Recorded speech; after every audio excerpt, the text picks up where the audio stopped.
En esta oportunidad continuaremos hablando del mandamiento de constatación, concretamente de la problemática relacionada con el lugar de la constatación, por qué es importante determinar con precisión el lugar de la constatación, cómo individualizar fehacientemente el lugar donde realizar la diligencia, cuáles son las diferencias entre parcela y lote a la hora de individualizar el lugar de la diligencia y las diferencias entre croquis, catastral y plano de mensura a la hora de determinar cuál es el más conveniente para realizar la diligencia de constatación.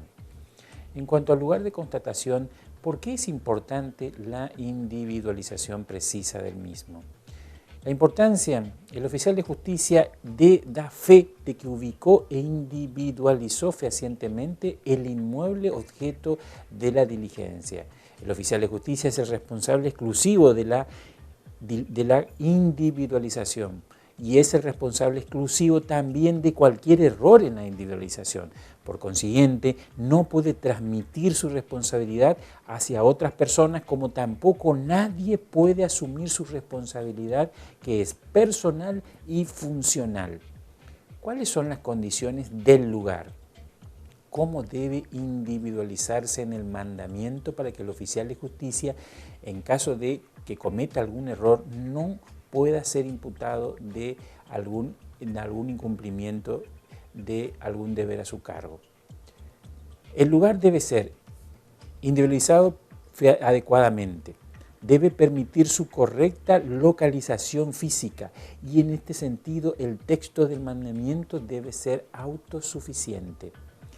La excepción, cuando los datos no permiten su localización efectiva, se puede recurrir al autorizado para que éste lo individualice, siempre que el mismo cuente con facultades expresas y inequívocas para individualizar el bien.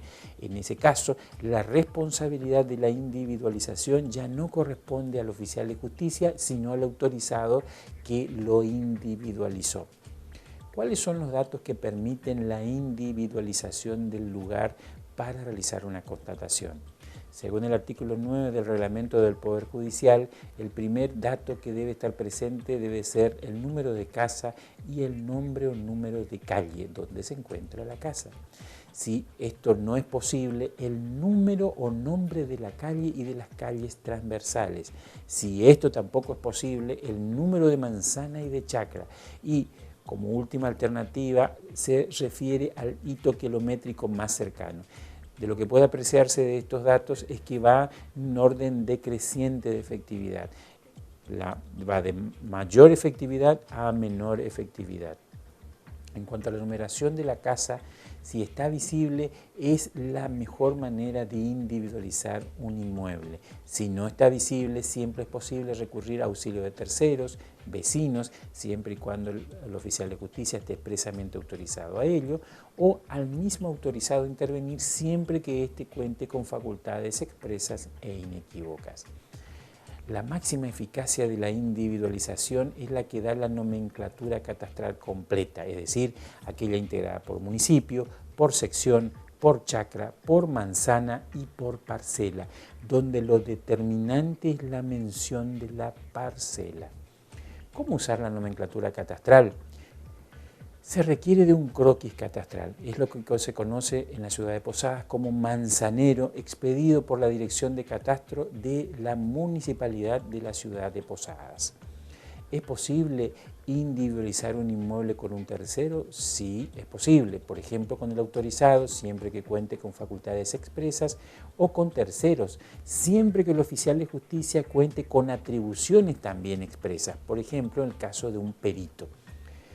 La identificación por perito, por ejemplo, un agrimensor, que es el que determina cuáles son las dimensiones del inmueble y su ubicación física concreta, determina objetivamente las dimensiones precisas del inmueble para realizar la constatación.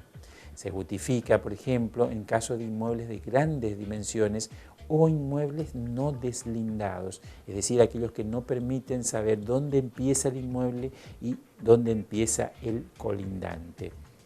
¿Cómo se realiza la diligencia con un perito? Primero, el perito identifica y delimita el inmueble. El perito debe informar esto de manera escrita al oficial de justicia, es decir, lo necesario para labrar el acta respectiva. Después el oficial de justicia labra el acta donde deja constancia de lo que le informó el perito más la diligencia encomendada al oficial de justicia. Es decir, el oficial de justicia realiza la diligencia. La diligencia está limitada al informe del perito. El oficial de justicia solo puede informar lo que dentro del espacio que el perito le ha delimitado previamente a la diligencia. Y el perito, es fundamental esto, debe firmar el acta de la diligencia, como forma también de reconocer que ha sido él el que precisó la ubicación del inmueble, lo delimitó y le informó al oficial de justicia dónde y hasta dónde alcanza el inmueble. Parcela y lote son equivalentes. La parcela no es equivalente al lote. La parcela es el dato que figura en la Dirección Provincial de Catastro o en los catastros municipales. En cambio, el lote es lo que figura en el registro de la propiedad inmueble. La parcela surge de un croquis catastral o del plano de mensura. En cambio, el lote es el dato que figura en el folio real matrícula del registro de la propiedad inmueble.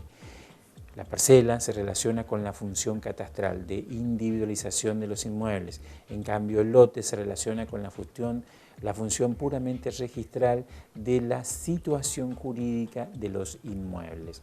Catastral, entonces, se relaciona con la ubicación geográfica de los inmuebles y la función registral, para llamarlo de alguna manera, se relaciona con la situación jurídica del inmueble en relación a las personas.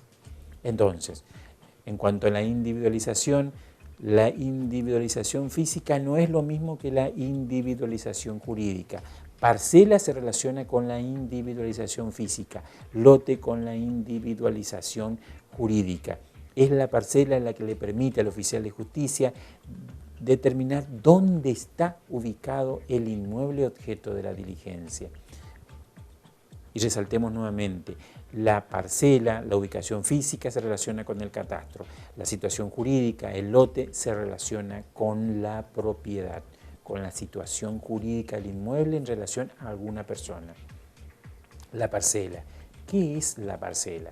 Según el artículo 6 de la Ley 2, número 24, Ley de Catastro Provincial, se define como parcela la representación gráfica del inmueble delimitada por un polígono cerrado que forma generalmente rectangular, que consta en un documento cartográfico, es decir, es la representación gráfica del inmueble, el dibujo. Es lo que permite la individualización física del inmueble. Ahora bien, croquis catastral o plano de mensura, ¿cuál es más conveniente para una diligencia de constatación? ¿Cómo se identifica la parcela durante la constatación?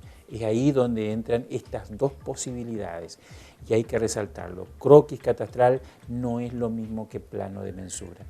El croquis catastral figura normalmente en las municipalidades respectivas. En cambio, el catastro es el que deja constancia o al menos archiva los planos de mensura realizados por los agrimensores respecto de los inmuebles de la provincia. ¿Cuál es el más conveniente? Ambos permiten la individualización física del inmueble por el uso de los datos catastrales. Es decir, el oficial de justicia, siempre que en el mandamiento de constatación figure en la nomenclatura catastral completa, puede utilizar indistintamente el plano de mensura o el croquis catastral. Ahora bien, se diferencian también en que el tamaño de la representación gráfica no es el mismo y la forma de representar la parcela tampoco es la misma. En cuanto al plano de mensura, el tamaño es de muy gran tamaño. Estamos hablando de un plano. Dificulta su uso durante la diligencia. Es muy difícil utilizar la diligencia un plano de mensura completo debido a la gran extensión del dibujo. En cuanto a la forma, representa detalladamente la parcela con sus medidas precisas, pero impide conocer la ubicación precisa de la parcela dentro de toda la manzana. En cuanto al croquis catastral, su tamaño es pequeño, tiene el tamaño de una hoja A4. Eso es lo que permite que sea fácilmente utilizado durante una diligencia de constatación. Y en cuanto a la forma, representa la parcela en la manzana. Entonces, el croquis catastral permite al oficial de justicia determinar dónde está la parcela dentro de la misma manzana. Esto le permite ubicar la parcela y facilitar la realización de la diligencia. Lo ideal sería constar con ambos, el croquis catastral para ubicar la parcela donde debe realizarse la diligencia y el plano de mensura para determinar exactamente sus dimensiones si es que hay algún inconveniente en un inmueble que no está suficientemente delimitado.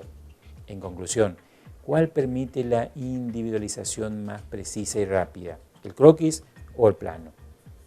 En la elección, el plano permite conocer la parcela pero aislada, es decir, no es de la mejor conveniencia. En cuanto al croquis, sí permite conocer la parcela pero dentro de la manzana, es decir, permite ubicar la parcela en relación a todas las restantes parcelas que pueden existir dentro de la manzana. Por consiguiente, es la que mejor permite ubicar la parcela dentro de la manzana y facilita la realización de la diligencia.